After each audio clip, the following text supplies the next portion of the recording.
Clark Griswold didn't order the Wagon Queen Family Truckster. He ordered Antarctic Blue, Super Sports Wagon, V8, no fake wood. Instead, he drove off in metallic pea green humiliation because Clark believes what he's told. Dutch Dooley doesn't. Dutch would have leaned over that counter and said, "Where's the car he paid for?" On Reel Rides Reimagined, we take the cars Hollywood gave us and build the ones the story deserved. So this time, Clark doesn't get switched. This time, he gets the wagon he ordered. Rear-wheel drive, HEMI-powered, Antarctic Blue. In this episode, Dutch fixes Clark's paperwork.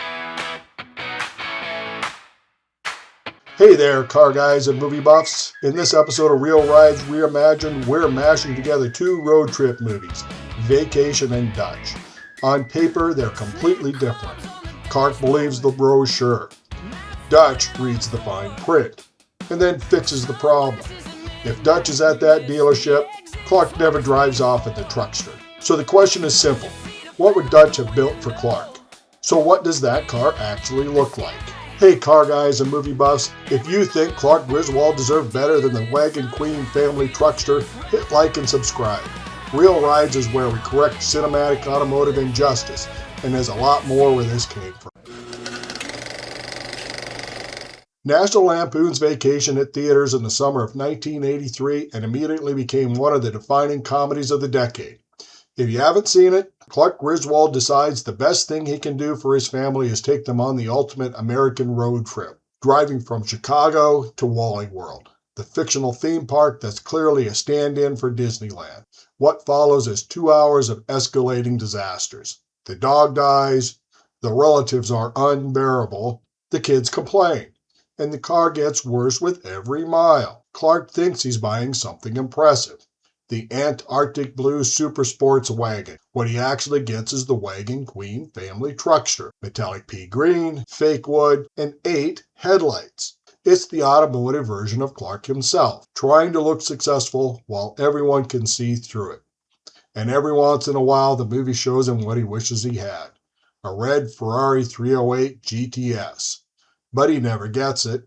He gets the truckster. A dad like Clark deserved better. Dutch is a rougher road movie.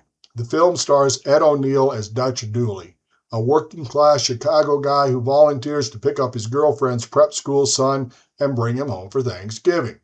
The kid is arrogant, spoiled, and convinced Dutch is beneath him. What follows is a long, uncomfortable road trip where both of them slowly figure each other out. It's not polished, it's not pretty, but it's real. And that's the contrast. Clark is optimism. Dutch is reality. Dutch begins behind the wheel of a 1980s Lincoln Town Car.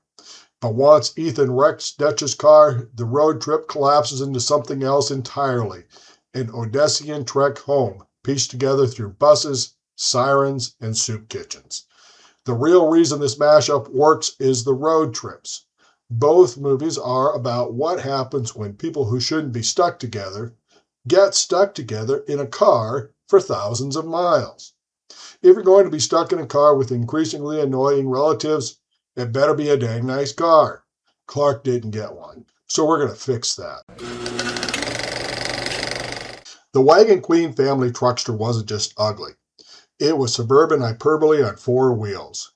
Built for National Lampoon's Vacation by legendary customizer George Barris, it started life as a 1979 Ford LTD Country Squire, a full-size, body-on-frame American wagon, rear-wheel drive, V8, 3-speed automatic.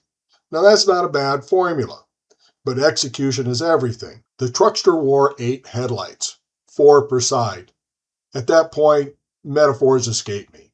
The wood grain wasn't tasteful, it was overwhelming. Metallic pea green paint?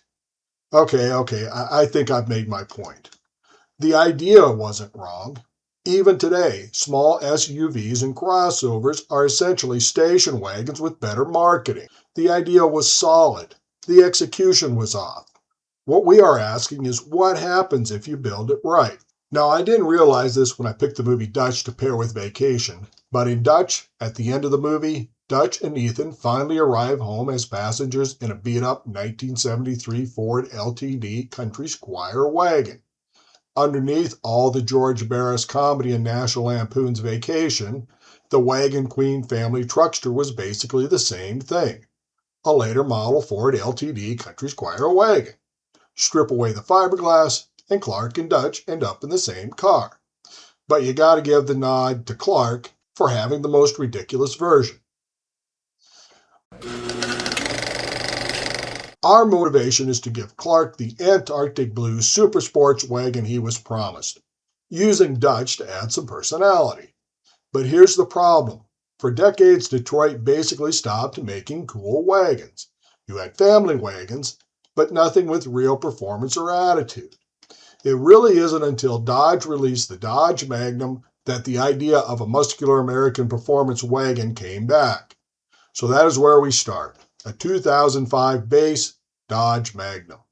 It's not period correct for National Lampoon's Vacation, but hey, is what they call artistic license. So Clark may have ordered his Super Sports Wagon in 1983, but Detroit didn't actually build it until 2005.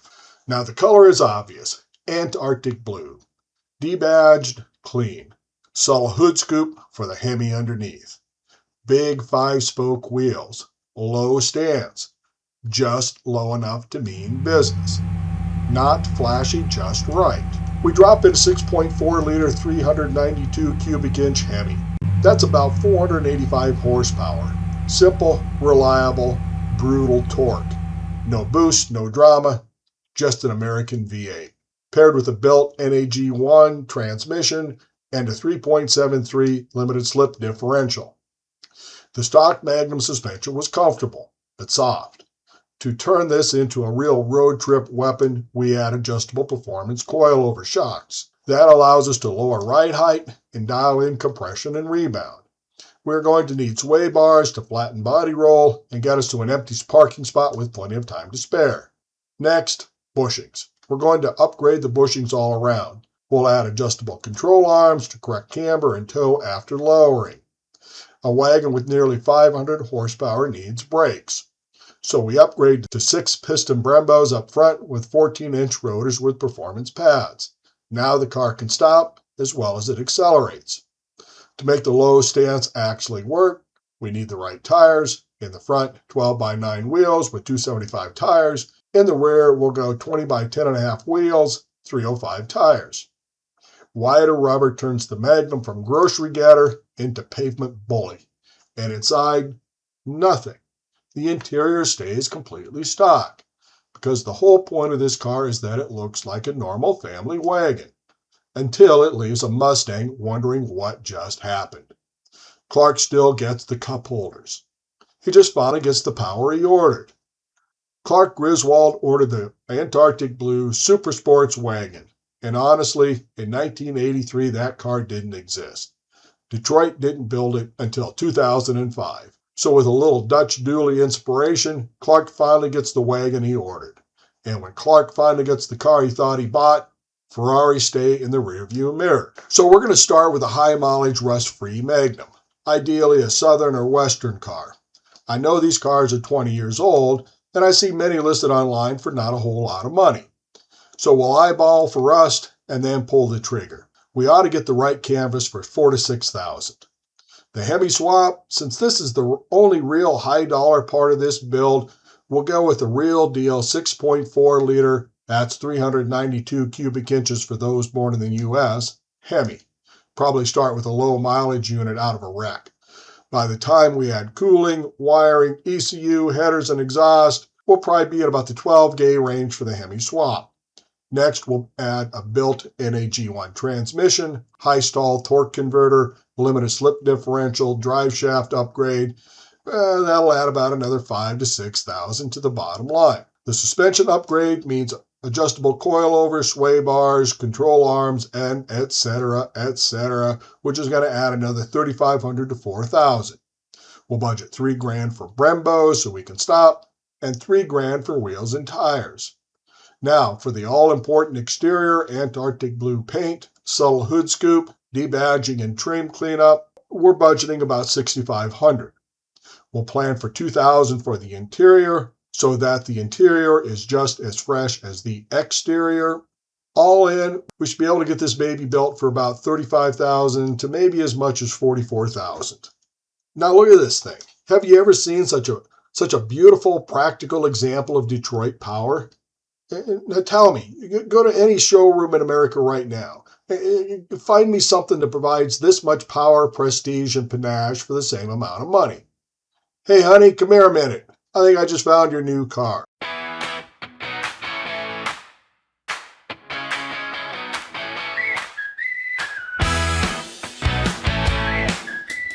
Well, that's it for this episode. I always enjoy revisiting these old movies I haven't watched in years. They take me back to youth, freedom, and that sense that life was still waiting just up the road. Now I'm the one looking back, and I'm glad those movies are part of my story. And honestly, the fun is rebuilding the cars those poor saps should have had in the first place. Now, if you had a good time, hit like and hit subscribe. It really helps the channel, and it tells me this crazy idea is connecting with fellow movie and car people out there. This is Diva saying goodnight.